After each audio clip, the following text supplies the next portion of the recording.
reason why I use sort of the playing tag example is that in my spare time I like to play outdoor games on the streets of Vancouver.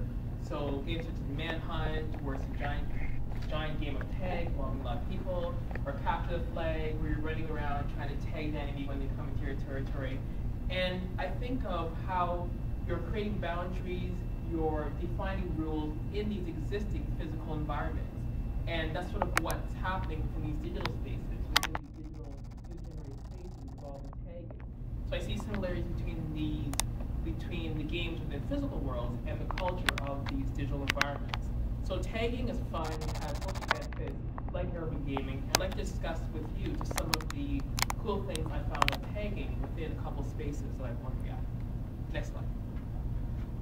Okay, so what do I mean by user-generated spaces? Well, this is a moniker used to describe environments from the Web 2.0 environment. Web 2.0 deals with spaces where the user is both the consumer and the producer of content.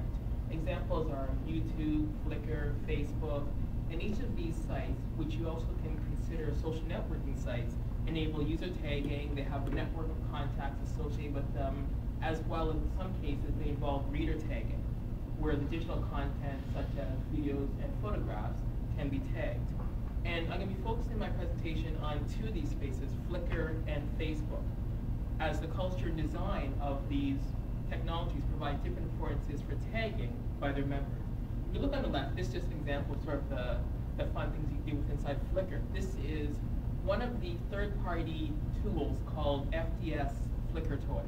And you can just create a digital cover, magazine cover. And that's what this person's done. Flickr addict, they have staff, and he's created different sets that he recommends people go to with his little Flickr URL at the bottom.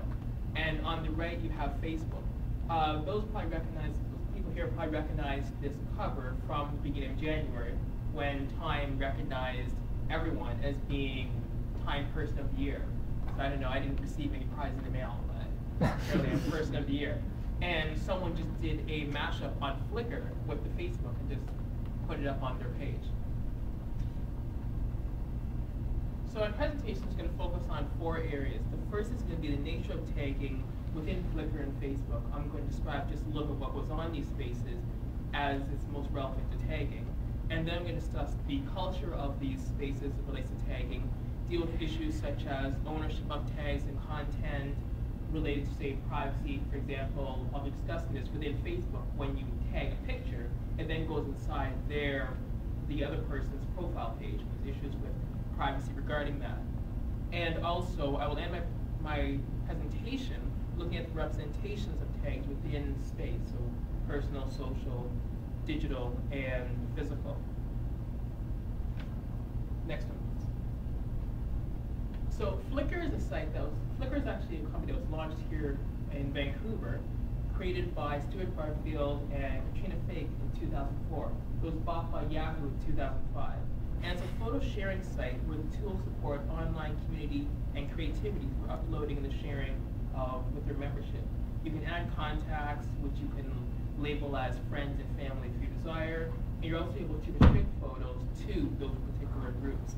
It became popular with bloggers because there's an easy feature where you can just blog this. You can take any existing picture and then write a little text and it'll appear in your blog entry. And they took the tagging idea actually from Delicious. They found that this was a useful and viral way to let the community organize photos. There were very few people, they were on low budget, they wanted to find ways that the community could sort of work together to sort of link photos together. And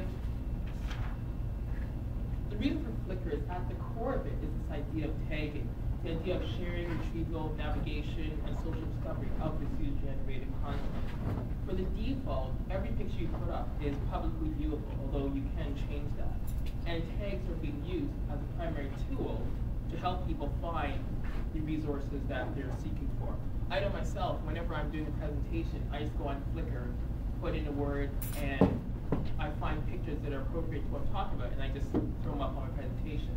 Also, when I'm blogging, I'll find do that as well. I look for pictures on Flickr, and then I'll blog about it. I find that just, as long as I'm giving credit and I'm using Creative Commons photos, I find I can use it as a really good resource tool, and anything I'm looking for is already there. Next, please. Okay, and just back to the idea of it's a fun and social space to explore in. When I went to the Flickr farewell party, when Flickr was moving down to Yahoo World, they had a little party and everyone would just, after they took pictures of Flickr people, they would just label it Flickr farewell party, and then you'd be able to see all the different pictures by clicking on that sort of tag. So you're at a Flickr party taking pictures for Flickr. So it's sort of weird thing with that.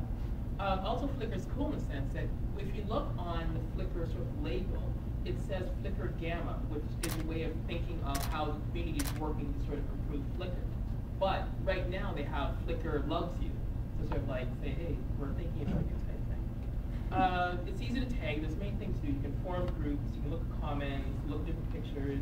You can as well see what popular cameras exist. It, in a sense, makes you a better photographer, as well as you have different toys there, such as magazines or something such as creating a Flickr badge. And there are 8.5 million members, and Flickr has 10 million unique tags attached to their photos. So this is an example of a tag cloud. Flickr was actually the first people to come up with this tag cloud idea. The way it works is that those tags that are most popular, they appear largest. This appears on the Flickr site. So this is Flickr's most popular tags, as well as if you go under your own personal profile, you'll see you can create your own tag. You'll see your existing tag cloud as well that has or shows your own tags. How many? Just I forgot to ask this. How many people here are Flickr members? So okay, and how many people are Facebook members? Is that an idea?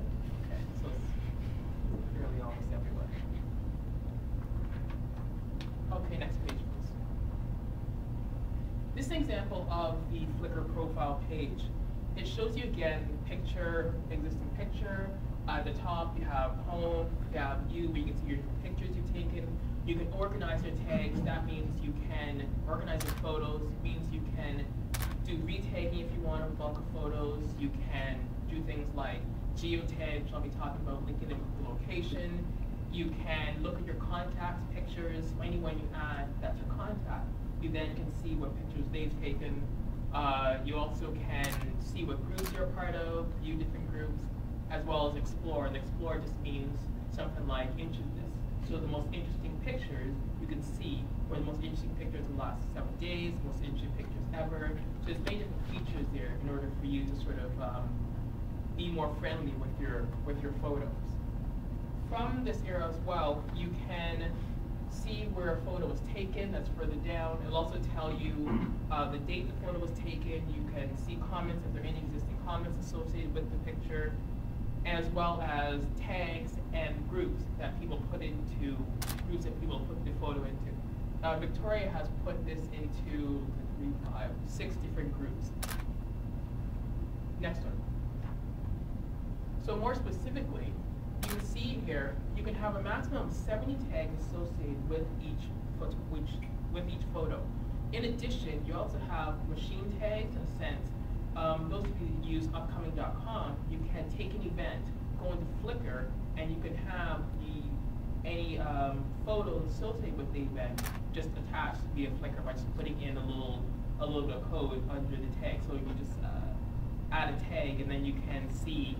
We can go on to the upcoming.com event. You can then see the Flickr pictures that you put in there. In order for me to add tags to someone else's picture, I have to be a contact with them. And I'll say, because I'm actually a contact person, it should say add tag if I want. And that can be done for, in a sense, findability to help you sort of find pictures. If, say, I could tag this friend and I want to see pictures of my friends, I could just click on my friend tag and see all those related. If you look here, you'll find that she uses these sort of tags differently. She has self-tag for herself.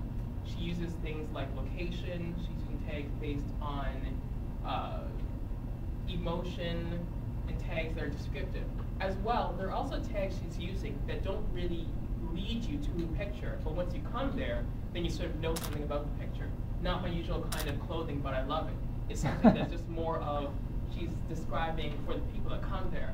You see Rocket Candy Plus. That Rocket Candy Plus is actually the person that took the picture. So she has that. So Rocket Candy, you can look at whoever, or if someone wants to know who took these pictures, she can see that. I've seen other people do that as well. And you also have the idea of geotagging, where you can attach a location to your particular photo. Okay, next one.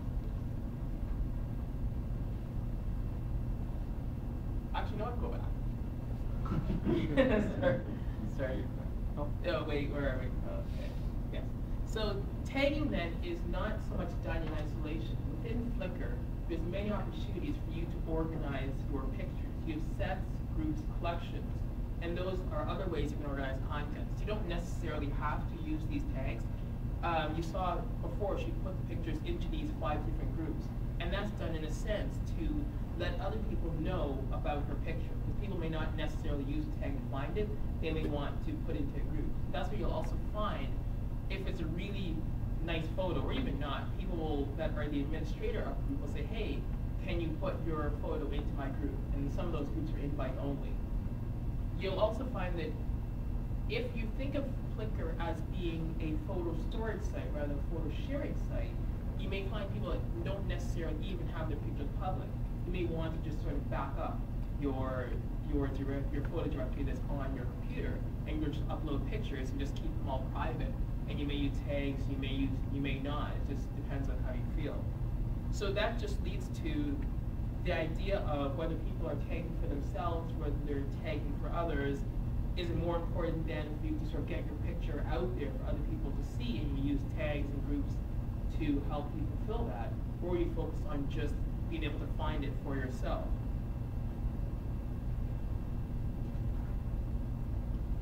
Okay, next one. Oh, sorry, yes. Just a quick question on that. Did I hear you say that Victoria, she put 5 tags on her photograph, and then the other 10 or so were her friends or other people who tagged it? No, sorry. Go back one more. Victoria, what she does is she puts, so you see these are the groups. So, can't really read it. She put the photo into 6 different groups because she likes to sort of share her photo with other people so that as large a group as possible can become aware of her picture. If she just had the tags, that may, I don't really have here how many people have seen this picture, but more people are going to see it if they're in groups. And one of the sort of side issues of Flickr is that you can tell how many people have looked at your picture, and that's a big thing. How many views? So I only have 2 pictures that have more than 1,000 views. Well, a lot of people, if they're a really good photographer, as Roland knows, you get 1,000 views is really nothing. It's possible, very quickly. So you'll have that where people focus on numbers. And since, again, if you focus on, you like to take pictures for yourself, but in a sense, you like to know that many people have seen your picture. That's sort of cool. I like that. I think a lot of people who take pictures like that. So you try and maximize the ability to let other people see your pictures. And that's what the group shows. Does Victoria have a job? I mean, it would take me half a day to figure out the tags to put on my photograph and how to classify each one. So. Well, let's move to the next one. I think Victoria works in the fashion industry for sure. So this is part of her job, actually. Yeah, move to the next one. It doesn't. Again, amount of time to do this. Well, that's more of a subjective question in the sense that I myself don't have many tags per picture, but I think maybe I just can't think of many different tags. I don't know, I would think maybe 3 or 4 at maximum, and then I sort of stop. And then I'm thinking of what other cool tags can I create. Well, some people are just very creative, and they can look and go think, I would never think, okay, let me add glasses and stripes and stuff. And there's actually groups for all this. So maybe she's put it as well into the glasses group. Maybe she's put it into the shirts group, the Vancouver group. There's so many different ways, again, that you want to maximize on other people seeing your picture. So the tags, in a sense, are just one part of it. And this sort of differs with say, from, again, that gets to the idea of trying to maximize your picture getting out there. This is, I'm trying to think what percentage would be. It all depends basically on how you feel, how you want to sort of associate labels with a particular picture. Right. If I was a fashion designer, I'd want lots of people to see my fashion, so it's the commercial aspect. If I was on the make, then I'd like to see lots of people who, they want to see me and ask me out for a date. But I guess it really depends on what you want to do with your photograph. Or if you want to have maximum people see your photograph if you're a photographer. Yes. You can use it however you want. It's your goals. You really. It's totally depend on your goals and your time. And also, as a if you're a fashion person, there's an issue whether you may first go to the group, the fashion group, that you're probably already part of fashion photography, and look at the pictures in there, as well as, or even first before you look at the tags. The groups are very, very helpful. I find those are being used a lot. Okay, but sorry. Friends do tag photos a lot. That does happen a lot. Or contacts. Yeah, so maybe in Rocket Candy may have tagged us. That's what I want to add. It's hard. There's no way to know whether a person did the tags themselves, or whether it was done with one of their contacts. If you log on to Flickr tomorrow, you couldn't add tags to her, but I, as one of her contacts, can. So maybe Rocket Candy plus added that tag. Maybe John added this tag. There's no way really to know about that, and that leads to issues. Someone could tag this "you jerk" or something, and there's no way, from my recollection, there's no way to know. There aren't any notifications to tell me that someone has tagged one of my pictures. Well, no, the recent activity will tell you. So if you click on you and then you drop down the menu and there's recent activity, it'll tell you who's tagged your photos. Okay. But you can't get an automatic RSS feed or email when someone has tagged your photos. Yes, so that's sort of different. Okay, next one. And this is the idea of geotagging. Geotagging is just a way of associating your pictures with a particular location. So I went into Vancouver and I searched under Vancouver to see some of the photos associated with them, and there were like many, many pictures that people had geotagged. And all it is just going into the organization section, taking some pictures, choosing a location, just throwing them in there, and then it automatically associates those pictures with that particular location. This one I clicked on shows this person, the BH. He took a picture at UBC. It shows you the tags associated with that particular picture, as well as it's associated with a particular location. And geotagging just thought of a way to help you organize photos for a particular location, as well as even a geotag Flickr group to help you better geotag. Next one. Okay, so on to Facebook. So Facebook is a user-generated site, but also can be thought of as a social networking environment, where one of the objectives is to better connect with your friends through communication, through doing fun stuff like sharing photos, things like that. It was launched in 2004. At the time, he was a 19-year-old sophomore at Harvard, Mark Zuckerberg, and his objective was just to have his friends being able to share their picture in their classes, some of the things that was going on in their life. His three main goals were control of your information, access to information, and exclusivity. The exclusivity element dealt with it being only restricted to a specific geographic location, so your university. So he launched it in mid-February at Harvard. Within 2 weeks, 2/3 of the campus was using it just virally by pretty much word of mouth. There were 30 campuses at the end of the year, and it went from Harvard to Ivy League schools, to other universities within the States, Canada, to high schools, to UBC, and then to people like your mom. So the way this sort of works is that Facebook is based on networks now. So if I'm at UBC, I'm part of the UBC network, I can see pictures, or I can see profiles within UBC, but I can't see profiles, say, at U of T, unless that person is my friend at U of T. And if that person is my friend at U of T, I can see their profile, but I can't see their roommate's profile, for example. So it's all based on this idea of networks, and then your friends, you can always see the profile, but it's sort of restricted in that sense. If we share a common network, for example, if I'm on the Vancouver network as well as the UBC network, then I can see the profile of someone at SFU if they're also on the Vancouver network, because we're sharing a network. And one of the sort of quotes from Mark Zuckerberg at the time is that he said, the great thing about this website is it's grounded in physical communities that exist in real life. So it just shows you some, this is just I close all the windows just so I can get it all on one screen. just shows you things you can do. You can search for people and stuff. You have different sort of applications, photos or pictures that have been taken, groups you found or joined, events, things that are upcoming. Marketplaces like Craigslist, except Craigslist with a social networking connection. So you can also see who else. Let's say Sid is selling a car. It'll also say Susan, you share a friend Susan or something. So you can know what friends are associated with a particular. Let me explain. If Sid and I are not friends and we have a common friend, then it'll also say that we share a common friend. So it adds a sort of trust element to things that are being sold in a sense.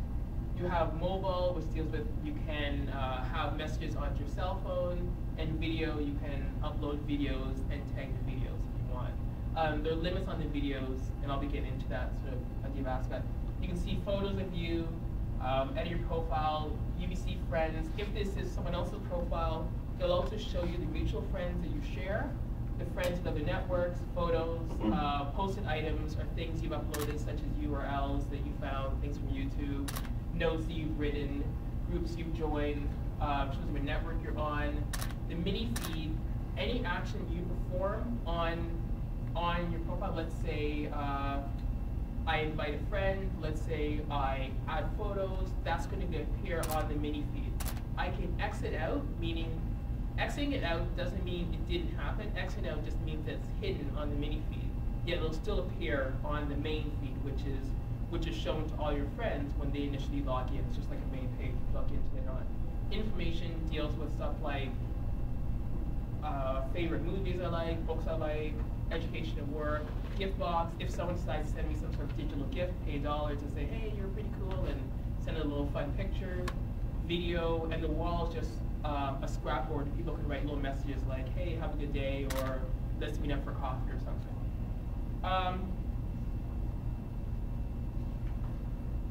Next page.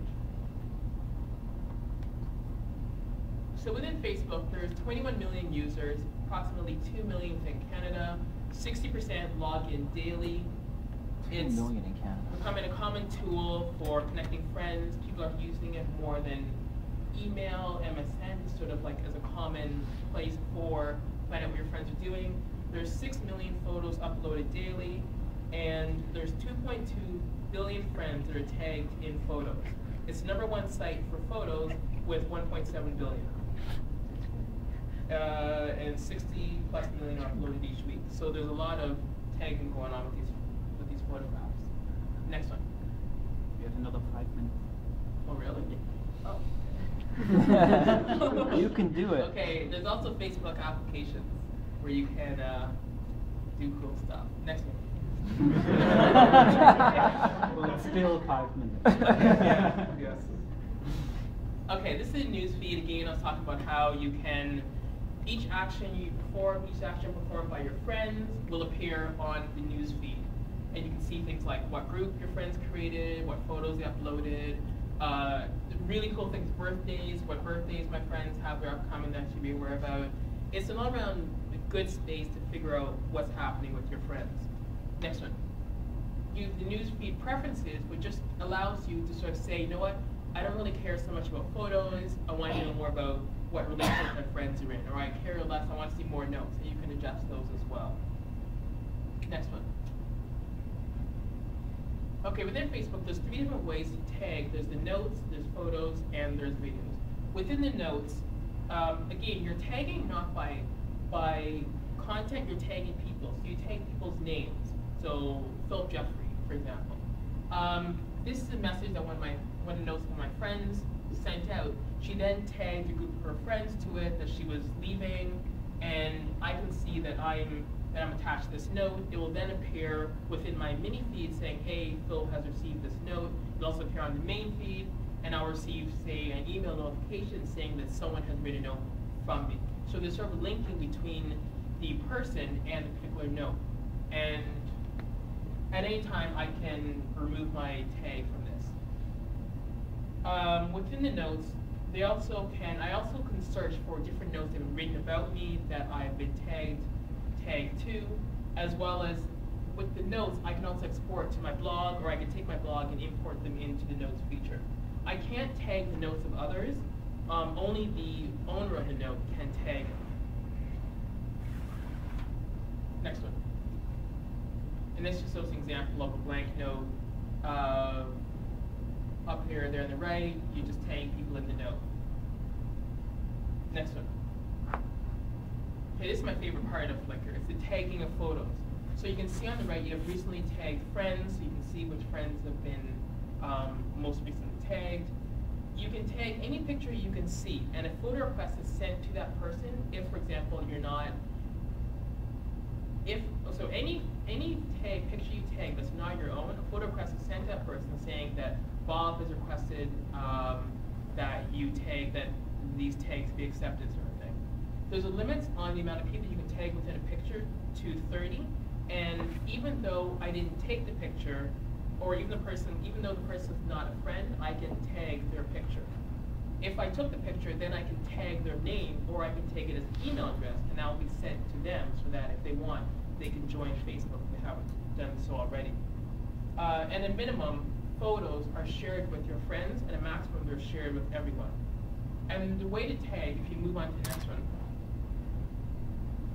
when you tag, you tag their face, which is sort of like a behavior you sort of just learn on the fly. So you put an X around their face, and then you tag their name, and then it'll say like Susan or Bob, whatever. Again, this is by me, so I can remove the tags of anyone I took a picture of, as well as each of these people, they can remove the tag themselves. Okay, next one. This shows you again the photo request I was talking about, and this deals with the issue of control as well, because the issue of permissions is, do I really know who these people are? So this person requested that this is person L, and they want to approve it. So I approve it because I don't know. I assume it's them, but I really don't know. Like, there's no way to know, since I don't know either of these people, and neither of them are my friends. Because these photos are available to everyone, they've just requested that they accept the tag. I can assumption they're not making this up, but there's really no way to know who these people are. And then again, because I confirm it, it then appears in L's box. So if L didn't want people to know that they were at this event, well, too late. It's now going to be shown because it's going to appear in the mini feed as well as the main feed to everyone. So that deals with issues of privacy. For example, I heard about a case where a person's girlfriend found out that they were out of place because the other person had tagged their name associated with that particular picture. And they were unaware of it, and by the time they clicked the X to get rid of it, it was too late because the girlfriend had looked at the mini feed and said, hey, who's that girl you're with? So tagging within Facebook is different from Flickr, that tagging in Facebook gets noticed. Next one. And approved. Yeah. And this is tagging videos, which is fairly new. It came out last Thursday, where you can tag videos, and that's just similar to photos, except you don't tag the particular face, you tag the whole video, and it just appears like that in the video. And you can remove any game, you can remove the tags if you want to, of any tags I've given, or if you're the person that's been tagged, you can remove that tag. Next one. And the culture within Flickr, again, real-world events associated with the digital space. So you're using a standardized tag. I'm going on the Gastown photo walk later on, and this is where you'll see pictures associated with that real-world event. And conferences, workshops, they find a standardized tag to use so that you can link those pictures or link those pictures with the event. Next one. And within Facebook, you also have this idea of remember when. So because you're linking with pictures, you'll find that people will put up old childhood pictures from like back when they're in grade 1, grade 2, and say, hey, remember when? And you'll see below all the different people that are associated with that particular event. They're now on Facebook. One of my friends have found 17 of 22 of the people were tagged. And this was from grade 1. So that means like now they're all in university, which I thought was just really, really cool. So it shows you, I see tags within Facebook as being both temporal and spatial, where people like to sort of go back to a previous time. And again, each of these people will appear each time you tag them. It will appear inside their mini feed and main feed, so everyone becomes aware of it. Next one. Again, this whole idea of the digital space where you're meeting people at parties, you're adding them to Facebook, they're tagging their picture, and then you're seeing them again at the next study event. So what does this tagging mean? What does it accomplish? In a sense, you're creating connections between the content and digital world in order to solidify your real-world relationships. You're adding a contact or a friend in order to meet up again at a future event. And this service explicitly says we have an association together, we have a relationship. So I've attached the name, real-world name, with their particular face. Next one. Okay, so finally, this deals with comes in issues of ownership of space, which David briefly was talking about. How you have control and ownership over the space that's been tagged. Who owns the tag? So this particular picture was taken by someone else. It isn't even in this picture. They took the picture, they then tagged people. They tagged one of my friends, and they tagged me. So I found out about this not by getting an email. I found out about it when it appeared inside my mini feed. Like, oh, Phillip was tagged. So you can tell I had no idea this picture was taken. So that deals with the idea of personal space, where pictures within Facebook are pushed into other people's profile page without them being aware of it. It deals with issues of social, public, private. It's a public space. What if I didn't want people to know that I was associated with a place with alcohol? What if I really told my friends I was in Toronto that day, and then all of a sudden the picture appears? So these sorts of ownership notions of privacy are coming out, and I see them being more prevalent within Facebook than a space like Flickr. So are people aware really of the consequences of tagging? Next one. So those are some of the questions and issues that I just sort of brought to the forefront within tagging of these different user spaces. And those of you that are interested, it won't be on tagging, it's be specific on Facebook and education. I'll be giving a talk, workshop at UBC on June 17th, Why Students Heart Facebook. And as a teaser trailer, this is the first slide. They may not picture that in case I change it, but that should be the first slide. So thank you very much. And if you have any questions, read my blog and know if you know.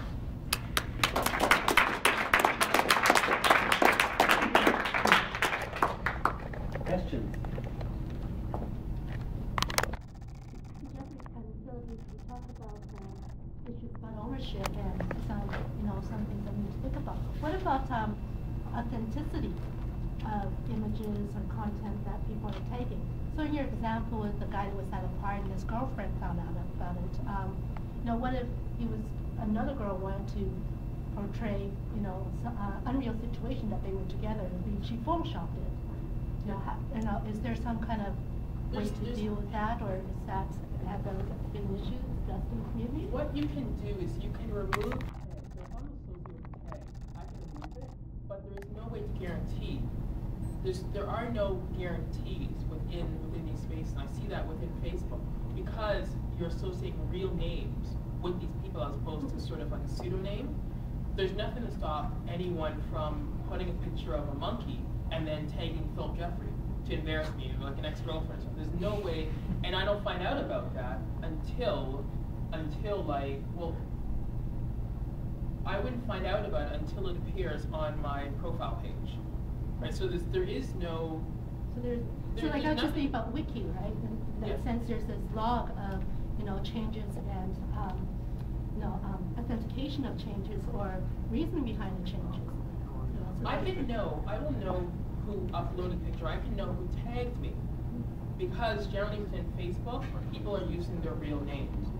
However, there's nothing, if someone is mischievous and just creates a profile as Phillip J, uploads pictures, compromising pictures, or positions of me or someone else, and just tags my name to it, I'm not going to find out about it. I go on vacation, I don't check my Facebook for 2 weeks. I won't find out about it. I can look and see that Phillip J that uploaded them, and I'll know who the person is, and I could maybe contact Facebook or something. But there aren't any checks and balances. There's nothing for me to do with that. Just like privacy and ownership, there are these issues in there that you can't really control. Within Wiki, I'll know who else did it, and then I can take appropriate action. But I haven't heard of any cases where the best you can do is just delete them. Well, untag yourself. Well, that again doesn't stop someone from retagging you in the future. And if you do have those sort of situations where you found you're associated with a picture you don't want to be, you can untag yourself. You can also contact the person and say, hey, remove that picture. But again, there is no, if I took a picture. And do you think there should be? Well, I'm trying to think how the world works. Well, I'm thinking notions of how the world works. We're living in this sort of Web 2.0 age where should there be consequences for actions that take place, actions I take into a digital space? Should I, if I choose, well, I don't know. I don't think there's an answer. I don't think there's because it's no different from, what do you do in cases of libel? Because in this case, someone made a false statement about this person, and it got broadcast. So in some effect, the damage is done. There's no way you can unravel that because everyone knows that you were at that party that was on that newsfeed. And even if you untag it, you can't untag that from everyone's memory. But was I at that party? It shows I was a part of the alcohol. Maybe that was photoshopped in. Yeah, it could be. But that's the thing. So, it's kind of an open question with many of the other questions. Yeah, I haven't heard in many cases. I haven't heard in many cases where these sort of issues have happened where someone has the mischievous sense of photoshopping in and tagging the person just to get back at an X person. I don't know. I think the fall I'm going to listen more to find out what's going on. I'm sure it may be happening somewhere. I myself haven't heard it, but it's really because there's nothing you can really do until after the fact. You can't control it. You can't state. There isn't like a magic button you can press which says whenever someone tags me, let me be aware of it before the picture appears. Because photos that I upload, I have ownership of. They're my photos, and I can just put in as many friends as I want and tag them with it. And they have no control over that. They won't be aware of it again until it appears inside their mini feed. And then their parents see it, or their friends see it, or whoever else is one of their friends. Yes? Good comment. The best thing to do is just to disable tag pictures altogether. Really good browser control. Disable it. Oh, you know But you did. Disable others from seeing your tag pictures. Oh, okay. Yeah. But you can get your mini feed on your phone, can't you? So you would know. You can get mini feed. Only if you log. Well, yes, but that's a lot of. I don't know how many people use Facebook with their mobile phone. Oh, I do. Yes, so I'm thinking that we're not the Normal people. Yes. Normal North Americans. Yes. Yes. I'm wondering about, so you described a lot of all these policies and mechanisms and limits, and so, there is options, but I'm wondering, like, who decides these, and should it be more democratic or by the users, or is it just like a couple of dudes at Facebook say, we should have it set up this way? Exactly. Well, I Great think question. The foundation of Facebook beginning from Mark Zuckerberg's made this idea of control. And he wanted everyone to have control over anything that happens within Facebook. So I can determine anything that's on my profile, I don't need to show to anyone else. I have privacy over each sort of feature. I don't want people to know my university. I don't have to share that. But there are sort of limits. There aren't. There's also defaults It too. can be democratic in the sense that you can email Facebook and say, hey, I think you should do this. But it's done from the Facebook perspective. They're looking at how Facebook is run and how to make it so that privacy is a big part of it. Because I see that where privacy is a big part of it, but you do have bad thing happens, Facebook responds, right, is what you're going to have. They can't think of all the different scenarios that could happen. Yes? Well, yeah, so some of the things I can imagine is that it's who's responsible. Right? Where's the liability lie in the content? So Facebook people can say, well, we didn't put any pictures up there and we didn't do any tagging. We just we're the carrot. We just put tools on there, and if people abuse them, then there's a court that you can deal with. But the person who was, had the problem can say, well, no, you knew that this could be abused, and therefore you have a legal obligation to take all measures possible to prevent its abuse. And I have a feeling that the courts will probably say certain best available technology should be used to prevent abuse of the system in those cases. And that beyond that, it's up to the channels of finding whoever did the illegal act, or the libelous activity, or whatever the illegal activity was. That will go through a separate channel. So I assume there would be a shared liability, which is sort of where the courts are going with some of the copyright things, is that, you know, you can't sit back and say, well, I didn't know they put those movies on there. It's like, well, actually there's methods that you can do to try and prevent it, and you should do everything you can to do that. Yeah, although it assumes that society itself is growing to a much higher level of media literacy than we currently have. And so, for instance, all the schools in Vancouver and Richmond have banned any connection with YouTube for students. Not because they're doing things that are bad deliberately, because they actually don't know that they're exposing themselves in all kinds of ways that are dangerous to them. And the notion of, they've run into all kinds of students putting things up, and they actually had no idea that the whole public was aware of it. And they're so selfless in terms of publishing that they're losing themselves. So that notion of raising the level of public media literacy is a real challenge. You know, citizen journalism has an awful large set of policies related to it that very few people have considered. I know 25 years ago when I videotaped myself using a broom pole as a lightsaber, there was no chance that anyone else saw it. Yeah. Yeah. I saw it through my NATO satellite. Just kidding. Yeah. Okay, so thank you very much.